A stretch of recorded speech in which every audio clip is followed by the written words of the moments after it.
ओम श्री गणेशाय नमः। आप सभी का दिन शुभ और मंगलमय हो।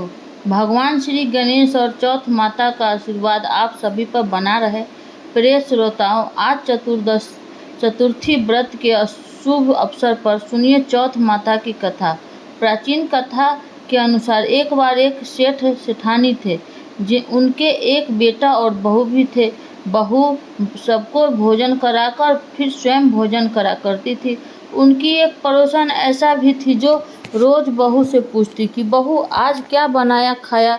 बहू कहती ठंडोवासी। एक दिन उसके पति ने ऐसा सुनकर विचार किया कि आज तो पकवान बनाए जाए, फिर देखे मेरी पत्नी क्या कहती है। उसने तरह तरह के पकवान बनाए और घर के सभी लोगों ने एक साथ बैठकर भोजन किया। आज भी पड़ोसन ने पूछा तो बहू ने वही कहा, ठंडोवासी। सेठ के लड़के ने सोचा, हो ना हो कोई बात जरूर है जिस कारण मेरी पत्नी ऐसा कहती है। फिर उसने अपनी पत्नी से पूछा, तुम रोज ठंडोवासी खाया ऐसा क्या कहती हो, जबकि हम सब ने तो एक साथ बैठकर कई तरह के पकवान खाए थे। तब उनकी पत्नी बोली, हम सब जो खा रहे हैं वह हमारे बाप दादाओं की कमाई है। जिस दिन आप कमा कर लाओगे उस दिन मैं समझूंगी हम ताज़ा भोजन कर रहे हैं। सेठ के लड़के ने इस बात पर खूब विचार किया। फिर एक दिन अपनी माँ से बोला, मैं एक बड़े शहर में पैसे कमाने जा रहा हूँ। माँ बोली, बेटा हमारे पास तो इतना धन है कि खाए नहीं खाया जाएगा।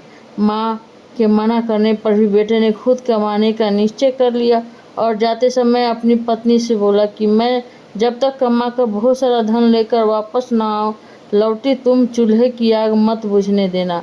और फिर एक दिन चूल्हे की आग बुझ गई। तब वह मन ही मन घबराने लगी, कहीं मेरे पति पर कोई संकट तो नहीं आ पड़ा। जल्दी से पड़ोसन में से आग लाकर चूल्हे में रख दूँ। ऐसा सोचकर वो पड़ोसन में गई। वह पड़ोसन चौथ माता का व्रत पूजन कर रही थी। पड़ोसन ने कहा, बहन थोड़ी देर में आकर ले जाना। बहू ने पड़ोसन से पूछा कि आप यह व्रत क्यों करती हो, इससे क्या मिलता है। पड़ोसन बोली, चौथ माता के इस व्रत को करने से अन्न लक्ष्मी मिले और अपनी मनोकामना भी पूरी होती है। अब बहू भी चौथ माता का व्रत करने लगी। दीवार पर चौथ माता बनाई और उस दिन ही गुड़ या चूरमा बनाकर रात को चंद्रमा को अर्घ्य देकर भोजन करती है। ऐसा करते करते उसे बहुत दिन बीत गए। उधर चौथ माता ने बहू के पति को अपने सपने में दर्शन दिए कि साहूकार के बेटे तू जाग रहा है कि सो रहा है, तेरी पत्नी तुझे बहुत याद कर रही है। जा घर जा और उसकी चिंता मिटा। तू दुकान खोलकर कंकु केसर का पागिया बनाकर बैठ जाना। आज तेरा सारा हिसाब किताब हो जाएगा। अब तो चौथ माता ने जैसा कहा था वैसा ही हुआ। उसने घर जाने की तैयारी की और गाड़ी भरकर धन दौलत लेकर चल पड़ा। रास्ते में एक बड़ा सा काला नाग फन फैलाए बैठ गया और बोला, आज मैं तो तुम्हें डसूंगा, छोड़ूंगा नहीं। तेरा उम्र पूरी हो गई है।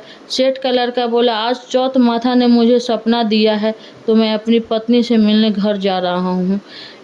वहाँ मेरी पत्नी मेरा इंतज़ार कर रही होगी, बहुत चिंता कर रही होगी। मैं उससे मिलकर ज़रूर वापस आऊँगा, तब तुम मुझे डस लेना। नाग बोला, तुम अगर शपथ लेकर जाओ तो ही मैं तुम्हें जाने दूंगा। अगर तुम लौट कर नहीं आए तो मैं तुम्हारे घर पर आकर ही तुम्हें डस लूँगा। इस प्रकार साहूकार का बेटा सांप को वचन देकर अपने घर पहुंच गया। वहां सभी ने हंसी खुशी से मिला और भोजन करके फिर एक कोने में उदास होकर बैठ गया।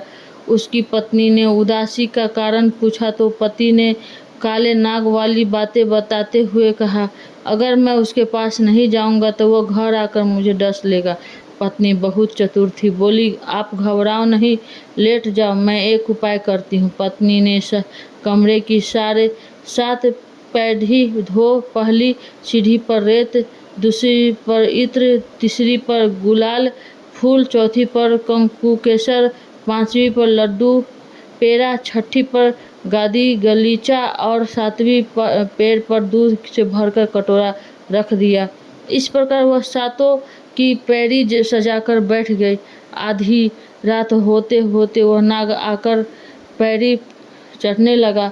पहड़ी पर रेत में लेट गया और कहने लगा, सेठ की बहू ने आराम तो बहुत दिया, लेकिन क्या करूं, वचन से बाधक यहाँ आया हूँ, इसलिए डसूंगा तो मैं जरूर। इस प्रकार सातों ही पैड़ियों पर वह नाग आराम करता हुआ और कहता है कि डसूंगा तो जरूर। कमरे में जाने ही वाला था कि चौथ माता ने विचार किया कि अगर मैं इसे नहीं बताऊंगी तो संसार में बचाऊंगी तो अधर्म कर्म और व्रत पूजा फिर कौन मानेगा।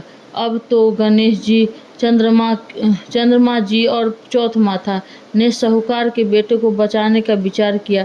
चंद्रमा जी ने उजाला कर दिया, चौथ माता ढाल बन गई और गणेश जी ने तलवार लेकर नाग को मार दिया और ढाल से ढक दिया।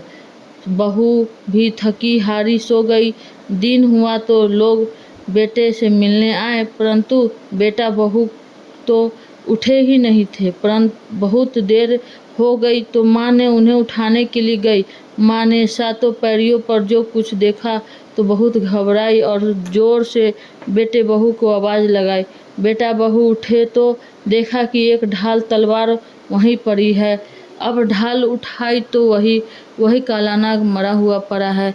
बेटा बहू ने सोचा कि आज तो धर्म कर्म ही आड़े आ गए। जो भगवान श्री गणेश जी चौथ माता से ने हमारी रक्षा की है, वे चौथ माता अपने जैसे सेठ के बेटे बहू की रक्षा की है, वैसे सब की रक्षा करना।